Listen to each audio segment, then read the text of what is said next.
8h30 ce matin sur BFM TV RMC. Bonjour Valérie Pécresse. Bonjour. Présidente réélue de la région Île-de-France et désormais candidate à la présidence de la République. On va y revenir dans un instant. Mais d'abord, l'actualité de ce matin, le vote cette nuit définitif par le Parlement de la loi qui étend notamment le pass sanitaire. Vous, si vous étiez parlementaire, vous auriez voté le pass sanitaire ? Bien sûr. Aujourd'hui, il faut dire la vérité aux Français. Nous devons éradiquer le virus. Et face à ce virus, nous n'avons qu'une seule arme, c'est la vaccination. Alors c'est pour ça que, même sur le terrain, dans ma région, je prête main forte à l'État dans sa course contre la montre, contre le variant et pour la vaccination. Encore ce week-end, nous avons fait des milliers de vaccinations dans les îles de loisirs de la région qui sont, vous savez, ces grands terrains de jeu, ces grandes piscines dans lesquelles nous accueillons les Franciliens qui ne partent pas en vacances. Mais vous comprenez les restaurateurs ou les cafetiers qui disent quand même je vais devoir contrôler le pass sanitaire pour les terrasses. Est-ce que ça a un sens ou est-ce que c'est une manière de contraindre les Français à aller se faire vacciner ? De toutes les façons, le pass sanitaire, disons les choses, c'est mieux qu'un confinement. Ouais. Voilà. Donc je comprends que les restaurateurs, ce soit encore une contrainte pour eux. Je comprends leur fatigue, je comprends aussi leur lassitude face à toutes ces contraintes. Mais nous ne pouvons pas nous permettre de refermer les restaurants. Mais il y a une alternative entre passeport sanitaire et confinement. Il y a une alternative que portent certains parlementaires, y compris dans votre camp. C'est l'obligation vaccinale pour les adultes. Vous pensez que si vous étiez présidente, vous pourriez aller jusqu'à mettre en place une obligation vaccinale ? On ne peut pas écarter l'obligation vaccinale d'un revers de main. Aujourd'hui, la question, c'est la responsabilité collective.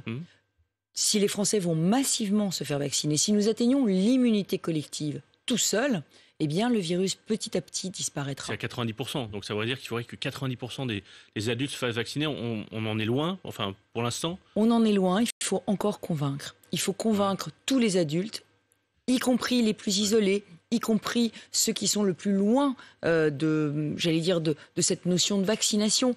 Et puis, il faut aussi convaincre les jeunes. Les jeunes, je le dis, s'ils sont vaccinés, ils ne contamineront plus. Donc, il faut aussi que pour protéger leurs proches, leurs parents, leurs amis, eh bien, ils se fassent vacciner. Samedi après samedi, on voit une mobilisation de plus en plus forte dans les rues un peu partout en France.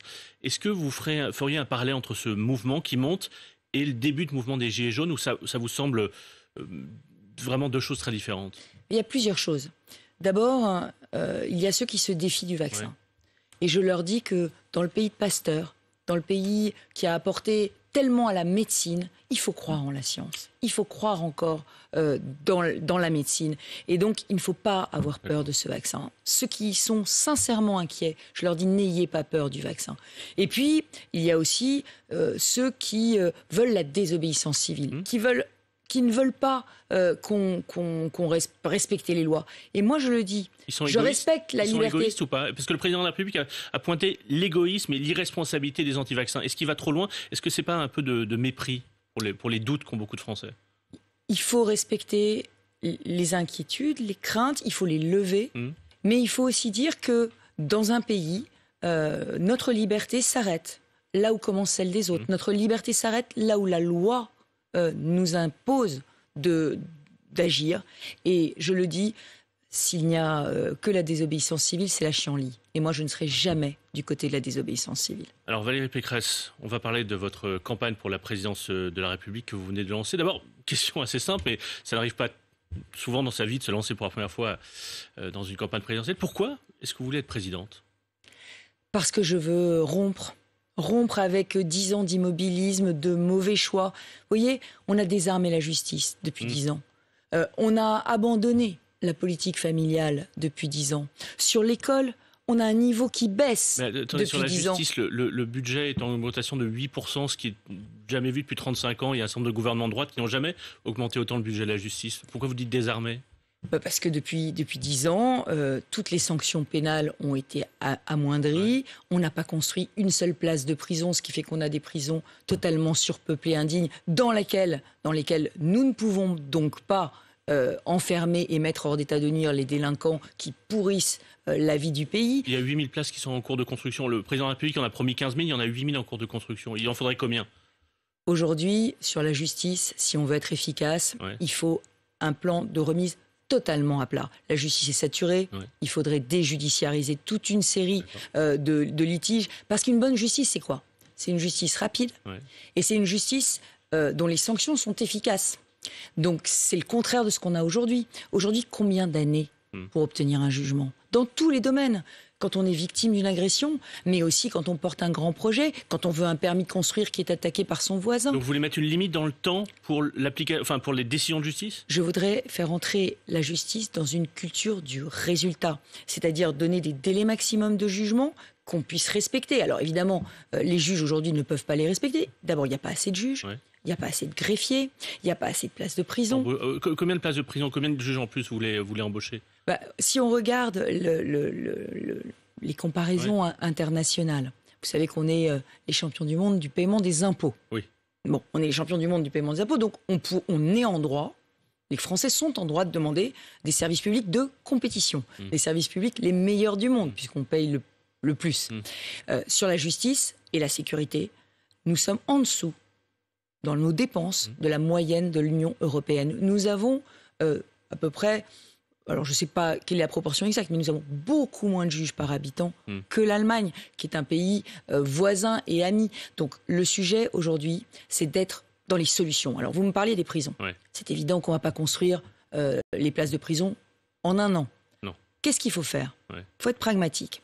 Il faut qu'on accepte de différencier les lieux de détention en fonction de la dangerosité des détenus. Donc plus de bracelets électroniques, par exemple? Non, parce que le bracelet électronique, ça peut être même parfois totalement contre-productif. Ouais. Je vous explique. Aujourd'hui, comme on n'a pas de place de prison, on met un bracelet électronique à un délinquant qui doit aller en prison. C'est ce qui se passe aujourd'hui. Et on le renvoie dans son quartier. Donc vous imaginez la femme qui l'a agressé, vous imaginez les voisins qui le voient faire son trafic tous les jours. Il revient avec un bracelet électronique. C'est parfois vécu comme une provocation. Vous le mettez à où, ce condamné? Il faut l'éloigner de son quartier. Et donc moi je propose que très vite on construise dans des modulaires, dans des bâtiments publics, on construise des centres fermés pour des détenus, les primo-condamnés, ce qu'on appelle les primo-condamnés, les détenus les moins violents, et qu'on puisse les mettre hors d'état de nuire. C'est quoi la différence avec une prison alors? Si c'est un centre fermé? Eh ben, ça permet de désaturer la vraie prison. Une vraie prison. C'est une prison soft en fait, d'une certaine manière. C'est une prison adaptée pour des délinquants qui ont commis des petits délits qui ne sont pas violents. Et pourquoi c'est intéressant de différencier les prisons? Et donc parce que d'abord parce que celles-là on peut les ouvrir très vite, on peut les ouvrir en 6 mois. Et puis ça désature les prisons et ça permet de mettre hors d'état de nuire les délinquants. Parce que l'objectif c'est quand même que quand un juge quand un juge condamne à 1 an de prison ferme, eh bien cette sanction elle soit exécutée. Il faut remettre de l'ordre, mais remettre de l'ordre, c'est aussi être créatif, c'est aussi apporter des solutions concrètes. C'est pas se dire on peut rien faire, madame. Valérie Pécresse, en fait, cette conversation est partie. Je vous pose la question, pourquoi est-ce que vous voulez être président de la République? Pour remettre de l'ordre. Voilà, on vous avez enchaîné sur cette question sur la justice, mais au fond, je voulais vous demander, qu'est-ce qui vous différencie au fond d'Emmanuel Macron? Sur beaucoup de sujets, au fond, vous pensez à peu près la même chose. Non, d'abord, je suis beaucoup plus ferme sur le régalien. Et moi, je ne suis pas dans le « en même temps ». Le « en même temps », c'est un immobilisme. Le « en même temps », ça conduit à dire écoutez, oui, il y a du séparatisme, mais néanmoins, il faut respecter tout le monde. Non, c'est à tout le monde de respecter nos lois. C'est à tout le monde de respecter la laïcité. Vous voyez, donc moi, je suis beaucoup plus ferme. Et par ailleurs, je suis aussi plus réformatrice. Je pense que... Ça veut dire quoi? Tous les présidents, tous les candidats présidentiels depuis 40 ans disent qu'il faut des réformes. Ce mot, au fond, est vidé de sa substance. Qu'est-ce que ça veut dire des réformes, être réformateur? Ça veut dire, on le disait, que un grand pays, la France, si dans 10 ans, elle veut rester à la tête des nations, eh bien, on doit avoir un certain nombre de fondamentaux. L'école. L'école de la France doit être une école où on transmet notre histoire, nos savoirs. C'est pas ce que fait Jean-Michel Blanquer aujourd'hui? Eh bien aujourd'hui, vous le savez, depuis 10 ans, notre niveau baisse. Et cette année, il y a un nouveau signal d'alarme qui s'est allumé sur l'école. Nous n'avons pas réussi à recruter assez d'enseignants pour le nombre de postes ouverts. Les jeunes ne veulent plus devenir enseignants. Et pourquoi les jeunes ne veulent plus devenir enseignants? Parce que c'est mal payé, par exemple? Non. D'abord, parce qu'il n'y a plus de respect du maître. Il n'y a plus de respect du professeur. La première cause, vous savez... Cette année, on a assassiné un enseignant, Samuel Paty. On a assassiné un enseignant. Et ça n'a pas provoqué ce que ça aurait dû provoquer. Un sursaut national pour l'école de la République. Il y a eu une mobilisation de toute la nation autour Il faut aujourd'hui cet attentat. rétablir la discipline dans les classes et dans les écoles, assurer la sécurité de tous nos enseignants, faire en sorte que quand ils vont travailler, ils n'y aillent pas avec la peur au ventre et la peur de se faire chahuter. Donc qu'est-ce que ça veut dire? Ça veut dire qu'il faut là encore que l'école se mette dans une culture du résultat, du service public. Les perturbateurs les plus graves dans les écoles, ceux qui sont exclus d'un établissement, eh bien aujourd'hui sont réinscrits dans un autre. Moi je dis, les élèves les plus perturbateurs qui sont exclus, on les met dans des établissements encadrement renforcés. On ne les réinscrit pas dans d'autres écoles dont ils vont pourrir la vie. Valérie Pécresse, si vous étiez présidente, est-ce que votre ministre de l'économie mènerait au fond une politique très différente de celle qui est menée aujourd'hui par Bruno Le Maire, ministre de l'économie d'Emmanuel Macron, et Bruno Le Maire qui était avec vous dans le même parti il y a encore peu de temps? Est-ce qu'au fond, sur les questions économiques, vous êtes très différent de ce que fait Emmanuel Macron au pouvoir? Moi, j'ai approuvé le quoi qu'il en coûte pendant la crise, c'est-à-dire le fait de dépenser pour amortir la crise. Mais maintenant, il va falloir en sortir. Le pays est sous morphine, donc il va falloir petit à petit enlever cette dose. Vous dire qu'on est accro aux dépenses publiques? On est accro aux dépenses publiques et à des dépenses publiques qui, pour certaines, sont tout à fait justifiées. Je pense au plan de relance. Relancer l'investissement, c'est justifié. Et d'autres le sont moins. Je vous donne un exemple. On ne continuera pas longtemps dans ce pays avec le travail qui paye moins ou pas assez. Vous voulez dire l'assistanat qui paye. Oui, hors Covid. Hors Covid. Donc à un moment donné, il va falloir qu'on fasse, vous parliez des réformes, il va falloir qu'on fasse les économies sur les gaspillages, les doublons de dépenses publiques pour pouvoir faire en sorte de baisser les impôts et que le travail paye plus que l'assistante. Vous savez, tous les chefs d'entreprise, j'étais hier, avant-hier, dans la Drôme, les chefs d'entreprise me disent tous, que ce soit à Paris, que ce soit en province, ils me disent tous, on n'arrive plus à recruter. On n'arrive plus à recruter parce que le travail ne paye pas assez et que les métiers qui sont les plus pénibles, ceux qu'on appelle les métiers de première ligne, eh bien, il faut correctement les rémunérer parce que sinon, l'assistance, le travail au noir, ça paye plus. Ça fait des années qu'on le dit. Oui. Mais là, maintenant, il faut le faire. Valérie Pécresse, vous disiez tout à l'heure que vous seriez plus réformatrice qu'Emmanuel Macron. Donc, prenons un exemple concret, les retraites. Le président de la République a décidé de ne pas mener cette réforme de retraite avant la fin du mandat présidentiel, même s'il ne le dit pas exactement comme ça. Tout le monde a compris que ce serait le cas.